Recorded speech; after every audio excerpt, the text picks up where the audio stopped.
Panipat police ने बुधवार को एक ऐसी महिला को गिरफ्तार किया जिसे सुंदर दिखने वाली बच्चियों से बेइंतहा नफरत है। उसकी इस नफरत ने 3 मासूम बच्चियों और खुद उसके बेटे की जान ले ली। तीनों बच्चियां उसकी भतीजी थीं। उसने पुलिस पूछताछ में बताया कि चारों को पानी में डुबोकर मारा है। ऐसा इसलिए करती थी ताकि हत्या को लोग हादसा समझें। 3 साल पहले पहली बच्ची की हत्या करते वक्त 3 साल के बेटे ने देख लिया था। वह किसी को बता ना दे, इसलिए उसकी भी जान ले ली। पुलिस अधीक्षक भूपेंद्र सिंह ने बताया कि गिरफ्तार महिला सोनीपत के भावड़ गांव के किसान नवीन की 27 साल की पत्नी पूनम है। 1 दिसंबर को पानीपत के नौलथा गांव में 6 साल की बच्ची विधि का पानी के टब में शव मिलने के बाद मामले की जांच के दौरान पता चला कि पूनम ने इतनी हत्याएं की हैं और वो एक साइको किलर है। विधि पूनम के जेठ संदीप की बेटी थी। विधि के दादा रिटायर्ड उप निरीक्षक पाल सिंह ने पोती की हत्या की आशंका जाहिर की। वजह यह थी कि टब 1 फुट का ही था।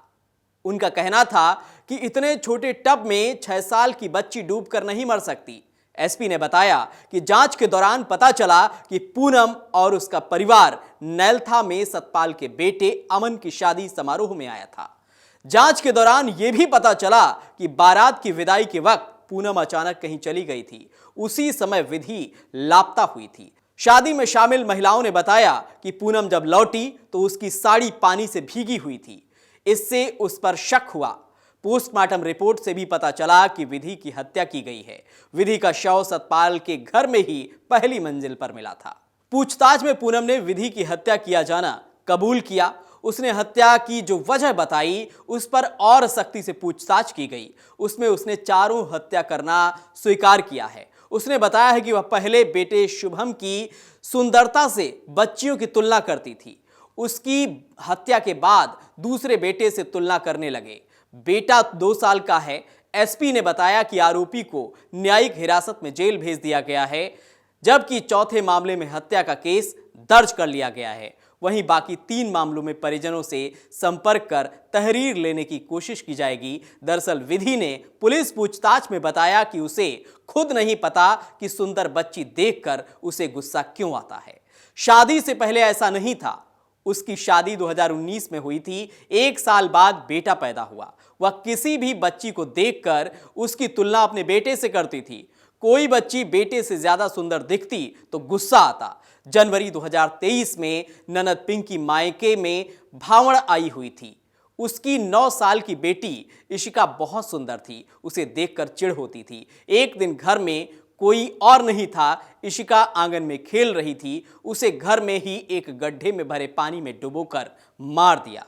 पूनम ने बताया कि हत्या के दौरान ही उसका 3 साल का बेटा शुभम वहां आ गया। वह घटना का चश्मदीद था, राज खोल सकता था। इसी डर में उसे भी उसी गड्ढे में डुबो दिया। परिवार के लोगों ने यही समझा कि बच्चे खेलते हुए गड्ढे में गिर गए होंगे।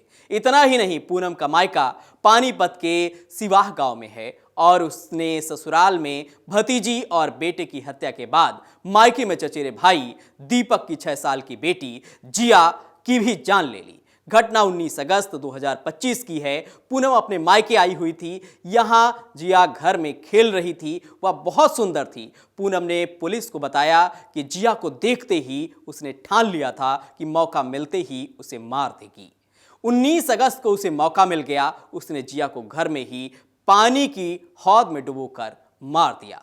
तो यानी कि पूनम एक साइको किलर है, जिससे अब पुलिस पूछताछ कर रही है और उसे अपनी गिरफ्त में ले लिया है।